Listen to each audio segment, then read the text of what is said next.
Hello everyone, welcome to my channel. Keep it simple but significant. I am your host Sasi. Let's start today's discussion. Which committee recommended that there should also be reservation of seats for women in Panchayati Raj institution? कौन सी committee थी जिसने recommend किया था कि reservation होना चाहिए women's के लिए पंचायती राज इंस्टीट्यूशन में? तो ये कमेटी थी Thungon committee. Answer is A. और इन्होंने रिकमेंड किया था the reservation of seat in all the three tier should be on the basis of population के बेस पे होगा। और इन्होंने सजेस्ट किया कि रिजर्वेशन होना चाहिए वुमेन्स की सीट के लिए। Who determine the salaries allowances privileges leave and pension of the जज of a high court? High court के जज की जो salaries allowances privilege leave pension है, इसको डिटरमाइन कौन करता है? पार्लियामेंट, हमारी संसद करती है। Okay. Who is the chairman of inter state council? Inter state council के चेयरमैन कौन होते हैं? तो ये होते हैं the prime minister. Answer is C. Inter state council consist of prime minister as a chairman. Okay. और इनमें और मेंबर होते हैं including chief minister of all states और chief minister of union territories, है जो जिनके पास लेजिस्लेटिव असेंबली है, और जिनके पास लेजिस्लेटिव असेंबली है उस यूनियन टेरिटरी के गवर्नर जो एडमिनिस्ट्रेटर होते हैं वो इंक्लूडेड होते हैं। और गवर्नर ऑफ स्टेट्स जिस स्टेट में आपका प्रेसिडेंट रूल लगा हुआ है उस स्टेट के गवर्नर शामिल होंगे। ओके। और 6 सेंट्रल कैबिनेट मिनिस्टर्स होंगे और होम मिनिस्टर भी होंगे।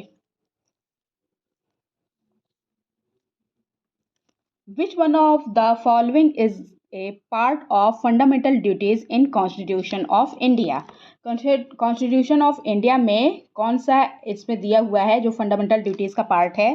तो ये है to value and preserve rich heritage of our country, और ये दिया है 51A एफ। इसमें ये दिया गया है article. Okay.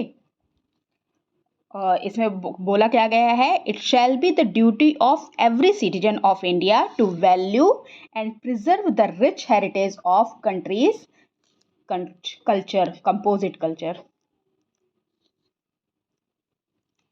The Right to Free and Compulsory Education RTE Act 2009 that was enacted in 2010 provides a justiciable legal framework for providing free and compulsory education to children in the age of what?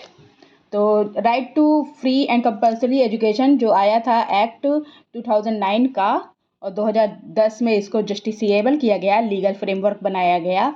तो इसमें कितने year के बच्चे शामिल होते हैं? तो इसमें शामिल होते हैं 6 से 14 ईयर के बच्चे। Okay.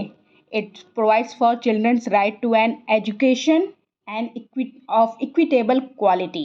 Okay, based on the principles of equity and non discrimination as per article 21A। Okay, article 21A भी इसको ऐड किया गया। Which among the following committee is known for recommending 3-tier Panchayati Raj institution which include Jila Parishad at the district level, Panchayat Samiti at block या तहसील या taluka level, gram panchayat at village level? 3-tier committee को 3-tier पंचायती राज institution को किसने recommend किया था? तो ये किया गया था बलवंत राय मेहता जी के द्वारा। इन्होंने जिला परिषद को बताया एट डिस्ट्रिक्ट लेवल, पंचायत समिति या एट ब्लॉक तहसील या taluka level, and gram panchayat at village level बताया था। ओके, बलवंत राय मेहता ने बताया था। Which article of Constitution declared that no citizen shall on grounds only of religion, race, caste, sex, descent, place of birth, residence, or any of them be ineligible for or discriminated against in respect of any employment or office under the state? मतलब कोई भी व्यक्ति, इस देश का कोई भी व्यक्ति religion, race, caste, sex, place of birth, resident in base पर डिस्क्रिमिनेट नहीं किया जा सकता अगर उसको कहीं भी एम्प्लॉयमेंट लेना है तो। और ये एक आर्टिकल है, आर्टिकल 16 क्लास 2 था, जिसमें ये सब बताया गया है। Okay. The Advocate General of an state shall hold office during the pleasure of, Advocate General office hold करते हैं during the pleasure of government, और ये आर्टिकल किस में दिया गया है? आर्टिकल 165 क्लास 3 में दिया है। The function of which of the following body in India are limited to advisory nature only? कौन सा केवल एडवाइजरी नेचर होता है, कौन सा बॉडी है? तो ये है legislative council. Okay. A no confidence motion against the union government can be initiated in which among the following? तो no confidence motion against the union government जो होता है वो कहाँ पे इनिशिएट किया जा सकता है? ये ओनली लोकसभा में इनिशिएट किया जा सकता है। The no confidence motion can only moved in Lok Sabha. It is not allowed in Rajya Sabha. Okay. It is moved against the entire council of minister. Entire council of minister के लिए होगा, ना कि किसी individual minister के लिए, किसी एक व्यक्ति के लिए नहीं, पूरी इंटायर काउंसिल ऑफ मिनिस्टर के लिए होगा।